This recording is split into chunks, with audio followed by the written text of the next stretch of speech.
I'm Barbara. I'm Cheryl. And I'm Naima. We're three Black moms.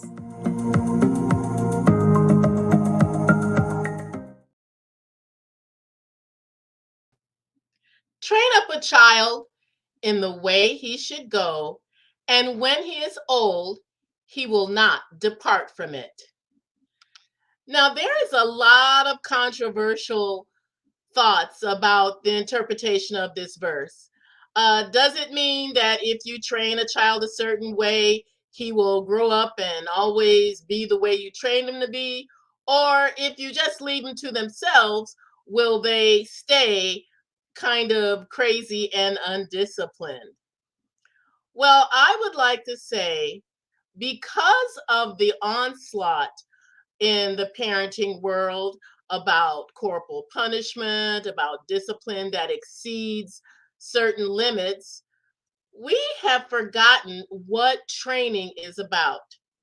Now, I'm wearing this medal, which is the first Chicago marathon that I ran. And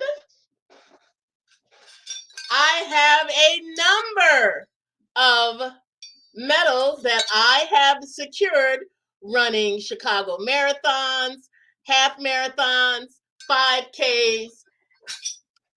I want to tell you that none of these races training for were particularly easy. You started out running for 10 minutes and feeling like, well, I can't go any further than this. But over time, through the training, you actually build stamina, strength, and endurance. Training for anything that is worthwhile is going to be important. And training a child is the same thing.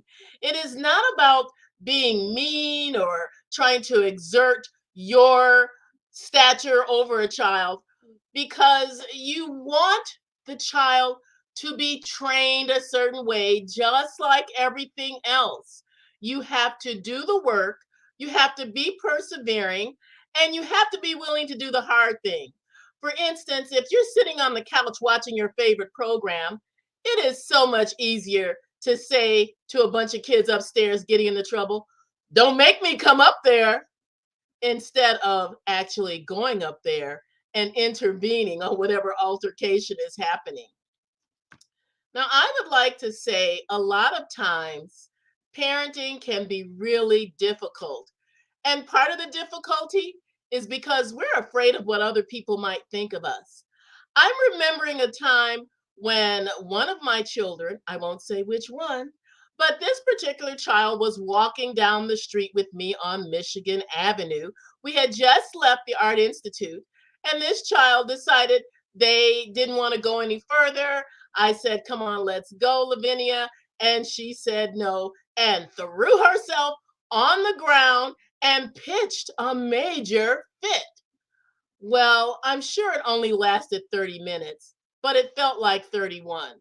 And so as I stood just watching her, I was looking around and seeing the look of other people looking at me, and I know they were thinking, that is a bad mom.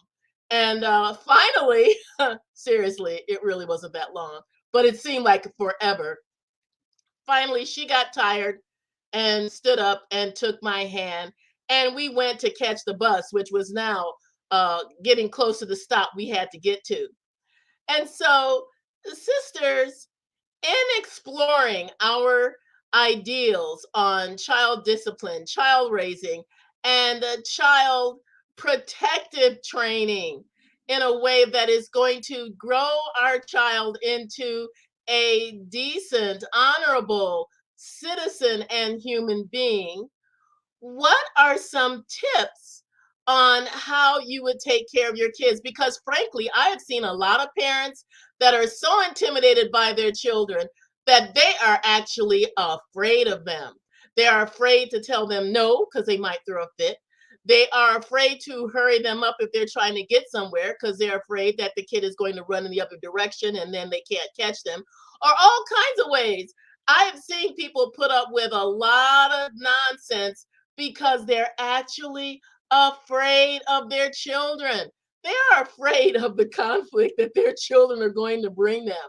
And I have to say, when I was a single woman and didn't have any kids, I too was one of those people that totally judge parents that let their kids throw a fit and didn't do anything except watch, like I did. So, sisters, are parents afraid of their children? Well, I want to start out by saying that we were all better parents before we had children. Right? Right? We knew it all because we knew nothing. When we're going to explore a little bit on all kinds of fears. First, when they're little, to sometimes you're just afraid that you're going to lose control, but sometimes you're afraid of the judgment that's going to come. And some children, and I'm speaking especially for parents who may have children who have autism spectrum disorders or things like that, where the kids can be out of control and everyone is around them judging them. We need to give people a lot more grace than we actually do. But sometimes we're afraid because we want to be our children's friend. And yeah, you can be their friend. And by the way, Barbara, saying that not what kid that was and then saying her name was not helpful for her at all. But anyway, sometimes we want so much to be liked by our kids that that we will put up with some things, and we do get afraid of, oh, they're going to hold a grudge. Well, you know what, not even teenagers, who are the second range of toddlerhood, are going to hold a grudge for that long. And because they still need you. But the thing is that we need to stop being afraid to discipline, to guide, to train up our children. And yet we have to be afraid of harshness, of using violence, because that will come back to bite us, because those who live by the sword, we already know. So we have to start thinking about the consequences when we talk about fear. Yeah, sometimes our children are afraid of us, and sometimes we're afraid of our children, not so much of what they would do, but what other people are thinking. Naima, your thoughts? Yeah, I think that's really what it is. It's not so much when they're young, it's not so much us afraid of them, but afraid of the judgment of other people if we look like we're out of control, so to speak, of our children. And like you say, before we were parents, we were we were good parents before we had children. And I know I was very judgmental of parents who had children who had tantrums. It's you look at the parent like, oh, you don't know, your child doesn't care anything about you. They just disregard your authority. And you look at parents all kinds of ways when their child is acting out. Now that I understand that that's merely the child expressing their frustration at not being able to be understood or be heard, Yeah. or just feeling like that they can't communicate, and so that's the expression of their frustration. Now I understand that, so I'm not judgmental. But a lot of people are very judgmental of parents whose children may tend to throw tantrums if they don't get their way, and that can cause a parent then to overreact harshly and start beating a child. I mean, peer pressure exists. I don't care how old you are. So you can have the Really? peer pressure of older people watching you disapprovingly as your child is screaming and kicking.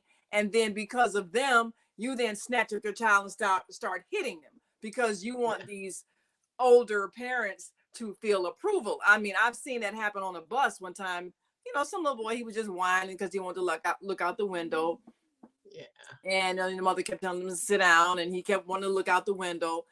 And so, and I'm listening to, I'm watching the older people observing this. And then when she finally grabbed him and started beating him, and then he needs a little butt beat. Yeah, that's why I need to bring back spanking in school. I mean, I'm listening to this conversation with all these other people watching, and then they finally approved of her when she hit him. And I said, see, this is why peer pressure always makes you do wrong things. Yes. And it's the wrong kind of pressure, because those people, it's so funny because we're worried about this child is making me look bad. That's it. That's what it is. Like, I don't know what to do. I was in a restaurant once with a friend, and this was before I had kids, but he had a child who was throwing a little bit of a fit, and he gave her a lollipop and looked at me and said, "Sometimes it's better just to give them what they want." But and I sort of said, "Well, you just told her she couldn't have one, but now you're giving it to her. What are you teaching her? That if she screams and kicks and throws a fit, she will get what she wants?" And so there is a time and a place sometimes. I think, Cheryl, you and Naima had pretty good compliant children. I think I had some spirited kids that and I have to say, when they were little and there was a fight to sit by the window in the car, if it was going to be an hour-long trip to grandma's house or 3 hours to our other relatives in Moline, to not let there be any fights. Yes, I sat in the middle, in the back. This is before airbags and all this other stuff. And one child got to sit in the front next to Eric and look out the window. And the other two, Lorelei and John, each had a window. Well, my sister-in-law, she saw that and she said to me, "You're letting those kids control you." And I said, "No, I'm keeping there from being fights." And the thing that is so funny to me, this woman has 4 boys, and she told me she would never have herself fall into having to separate them by sitting in the backseat of a car. She is not going to give them that satisfaction.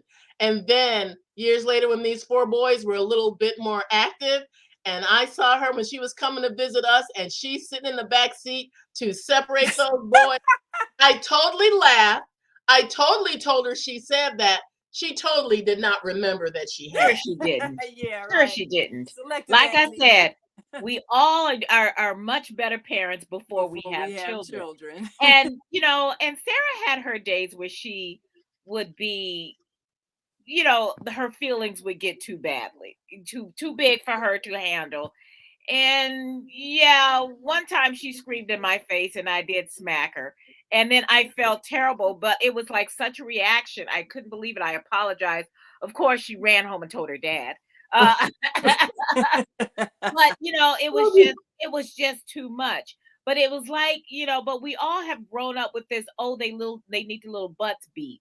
And we really need to get over that, We have because to come up with better. you know what happens to those little butts that got beat?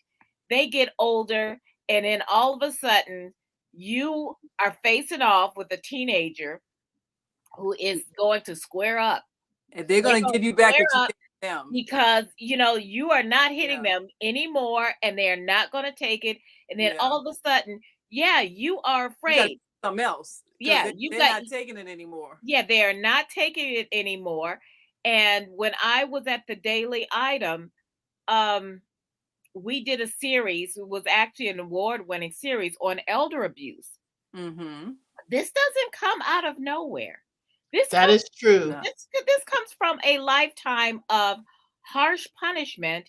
And of course, by the time your parents are elderly and you're frustrated and they're frustrated, maybe they have Alzheimer's or some other kind of cognition issues, which can make them quite mean.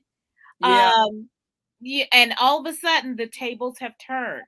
Yeah. So you are reaping what you sow, because you have become afraid of that child who's supposed to be your caregiver, and you still want your independence. See how that changed? Yeah. And I just recently, in the last couple of years, I read a story about someone, and it shocked me because I happen to know this person peripherally, and who had killed his mother. They found his mother at the bottom of the stairs. And like I said, this was somebody who I was familiar with. I didn't know, but this person was in my life, and I was shocked. I was just shocked. And so it can happen. This person, I'm sure he's in jail now. I hadn't heard what happened after the arrest. I don't know if he's up for trial or what. But the thing is that there is a lot of elder abuse that is out there. There's also a lot of abuse from parents and from teens. And you hear all the time about police being called, but domestic violence isn't always just the husband and the wife. Sometimes it's not just spouses. Sometimes it's parents Children. having to call over their children. Well, if you have always ruled by beating their little butt, when that little butt grows up, Your big butt. that big butt is going to be willing to say, you will not hit me again. Now, real And quick, see, that has become the thing that has totally stretched completely out of the ballpark what training is. It is not harshness or, beating, as you were saying, Cheryl, where a parent has gotten out of control. They don't have any other methods of training their child. And, well, no discipline seems pleasant at the time, but rather sometimes it is painful. But later on, however, it produces a harvest of righteousness and peace for those who have been trained by it. The magic word is training. And I think there are so many parenting courses, parenting classes. I taught parenting when I worked at a shelter. A lot of these women were single moms who had no other recourse but to wail on their kids. That was all they knew. That was all they were grown up with. That was all they had experienced. And to train them in patience, this is training the young parents, because these were a lot of young moms, to train them on how to see childishness as not necessarily rebellion. Knocking over milk is not them being mean. It's because their hands are small and they are not dexterous enough to be able to handle it. That's why you only fill the cup about a third of the way. Things that kids do, things that kids do are not always them being defiant. Sometimes it is just childishness, mischievousness, silliness, and a parent has to be able to know the difference.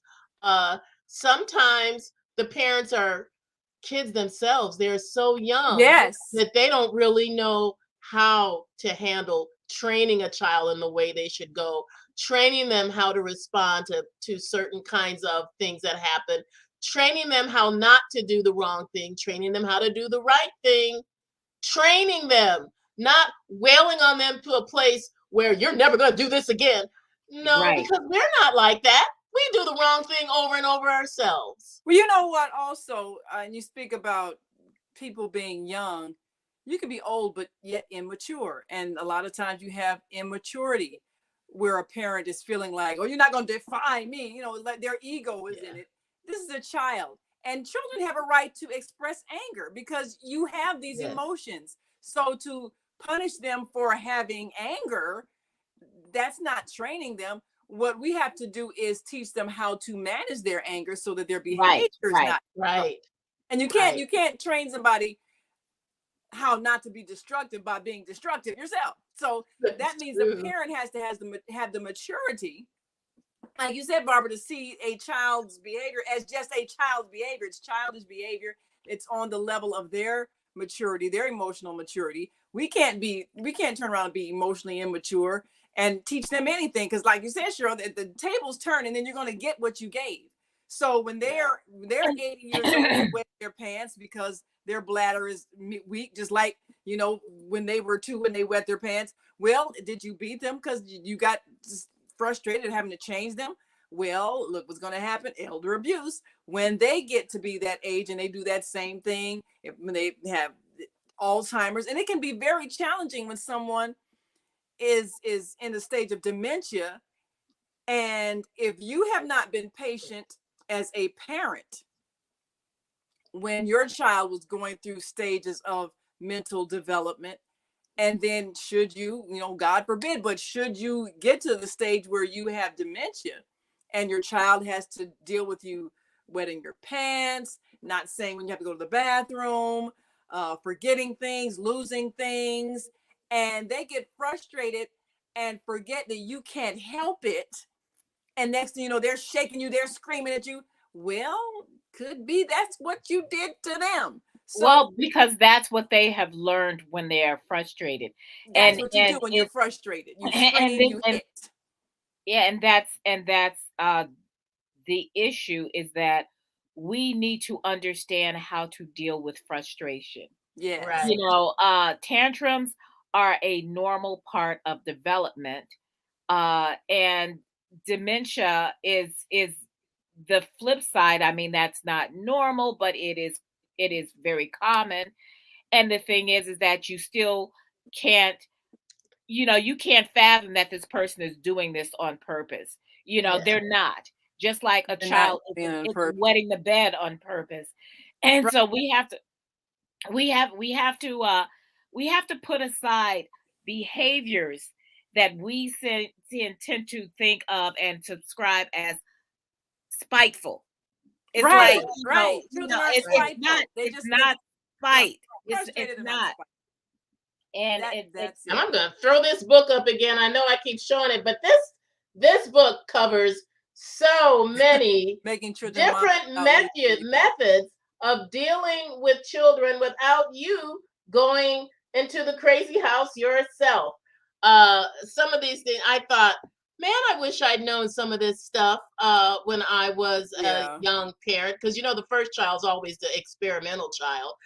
There was another one, Yeah. I think, by Tripp called Keep that in Shepherding the mind. Child's Heart, and that was another one on that really talked about training your child, helping them navigate those different emotions in a way that, I don't know, because I deal with children that have emotional and behavioral problems.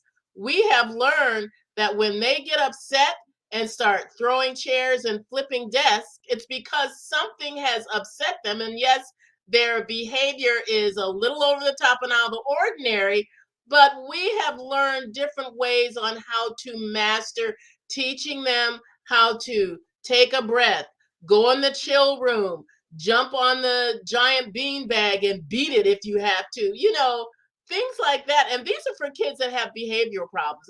How much more for children that don't, but need a healthy avenue to navigate emotions that they can't handle well. Yeah, definitely. You have to be able to control your own self as an adult. And we got a couple of comments here. Warren, thanks for joining us. He said this is a great topic. And Brian Vickers said it's a bad example. The parent that hits the child when they when they're out of order, setting a bad example. And of course, Brian says he's done that himself, just having to take a breath and take there's yourself away from, because the thing about it, if you are not of the maturity that you don't look at a child's misbehavior as challenging your authority or disrespecting you, then you will not be able to stay calm when a child is acting out. You will take it as a reflection of their respect for you, and then you'll feel compelled to be vengeful, which is not training.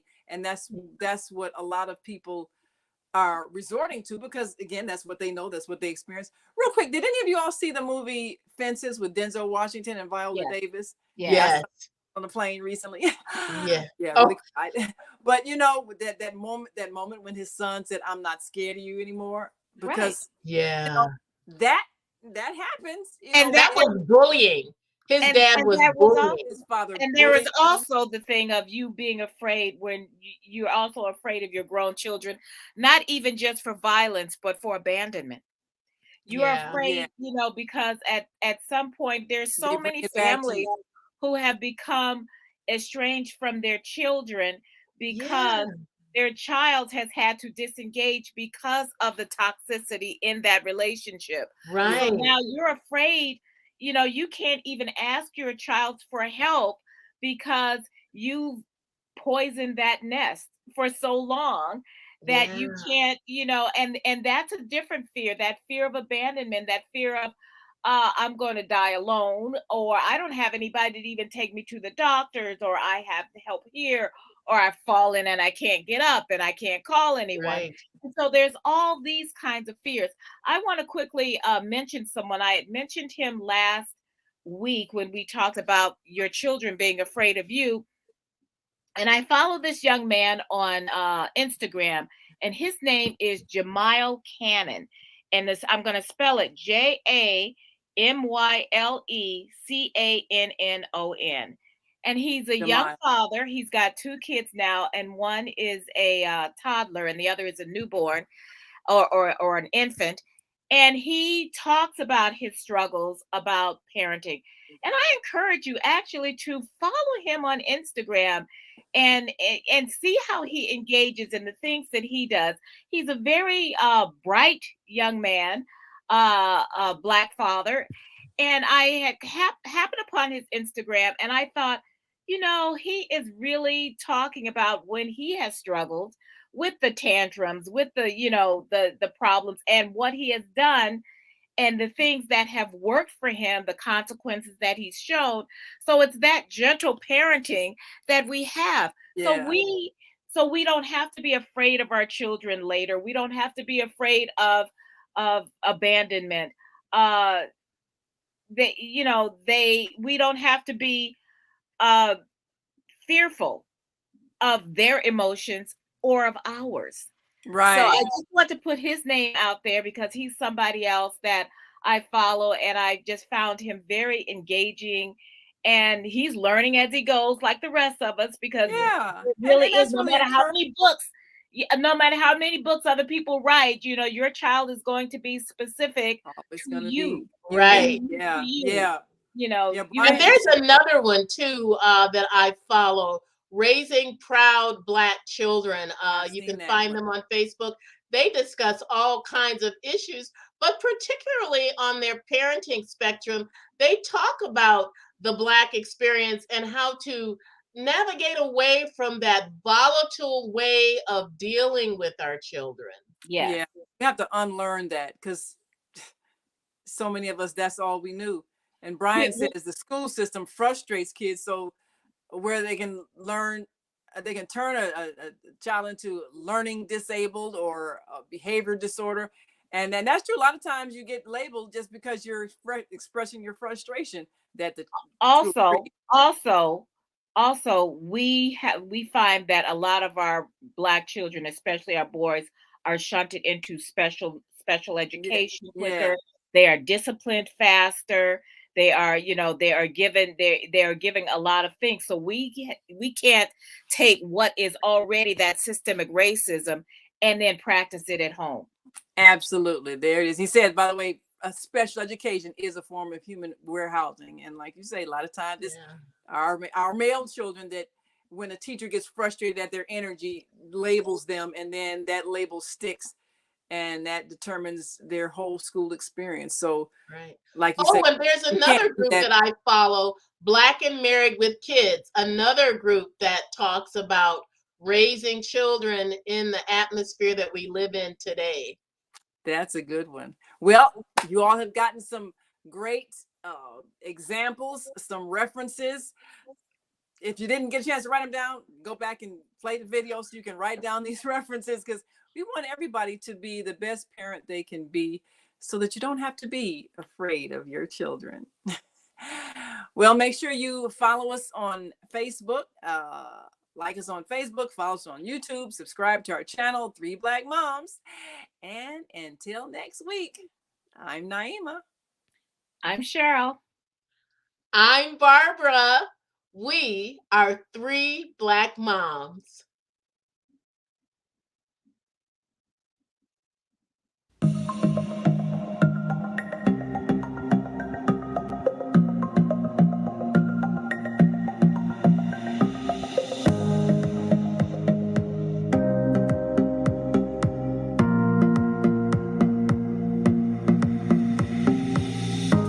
Hi, I'm Barbara. I'm Cheryl. And I'm Naima.